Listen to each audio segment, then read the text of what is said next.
Welcome back to Hannity. Racial tensions on the University of Missouri campus continue to spiral out of control. Now, protests this week forced the resignations of key school officials, including the university's president and chancellor. And that's not all. Assistant Professor Melissa Click, who was caught on video during one of the demonstrations, requesting, quote, some muscle to help remove a student who was recording the protest. Now, the racial tension is now spreading to other college campuses. Here with reaction tonight, author of the book Race Pimping, the Multi-Trillion-Dollar Business of Liberalism, The Black Spheres, Kevin Jackson, Milwaukee County Sheriff David Clark, and trial attorney Welch Guster.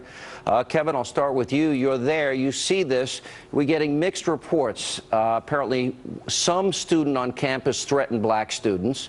That person is being dealt with. That's in the aftermath of all of this. Then there are questions about whether some of the reported incidents are true. Bring us up to date with what's really happening. Well, first of all, it wasn't a student that threatened the other students. It was a 19-year-old kid who lived in a town about 90 miles away, and using Yik Yak or some other social media, they were able to find out about him. One of the other things that was debunked was the smearing of the swastika with feces. Was an old picture that has been circulating the internet for over a year. Nothing's really changed, Sean. A lot of people at the University of Missouri school system are embarrassed by this, including black students, and they find it as nonsensical as probably most of America. What do you think, Sheriff? Well, first of all, these aren't protests. This is an insurrection. This is a rebellion. It's pretty obvious to me that not much learning activity goes on in many of these colleges and universities across the United States. And you know who gets left out of this, Sean? Is the taxpayer. These are tax-supported schools. That president that resigned and these professors, they don't work for the students. They work for the taxpayers of Missouri. And the taxpayers ought to stand up and demand that their money stop being spent to fund these laboratories of liberal indoctrination. No wonder we end up near the bottom now in international scholastic competitions. Like I said, learning activity is secondary now on these college campuses. The only discrimination that people should be railing against in these colleges and universities are these programs that discriminate against white and Asian students in favor of less qualified black students for entry into the university. That's something that has served its usefulness, and that sort of discrimination is what should end. You know, there's another incident. The conservative William F. Buckley program, Eric, if I can ask you, they had a free speech panel featuring the freedom of individual rights and education, etc.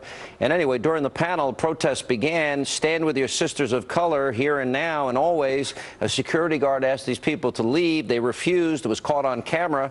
And according to some of the reports that are out there, several attendees were spat on as they left. And one Buckley fellow said that they were spat on and called racist. Isn't that racism on the other side? Well, let's talk about Missouri. No, how These about we students have been threatened. Well, when I want to ask you about Missouri, answer my question first. In other words, incidents happen by ignorant people, don't they? You let Sheriff Clark rail on about some nonsense. I would love to answer. I would love for you to answer my question. In other words, you have ignorant people, but they're the minority. The minority of people in this country are ignorant. The majority are peace-loving people that judge people by their character. And that's a very interesting point. There is a minority of ignorant people, and those ignorant people make the Missouri students feel threatened. When you're called the N-word on campus, when you are being attacked, when you are being, having racial slurs thrown at you, does that also mean yell when people are spat on and called racist because they're involved in a free speech forum? Does that work in reverse? I don't agree with spitting on someone. Oh, you don't agree with spitting on someone?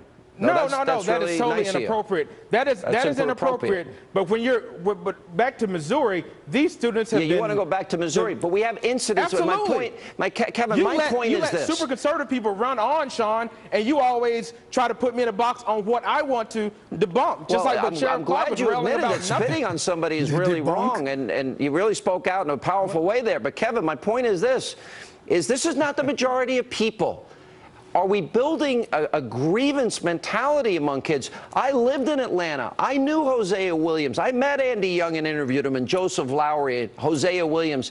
These guys put their lives on the line for real civil rights here. Is this the equivalent of what they did?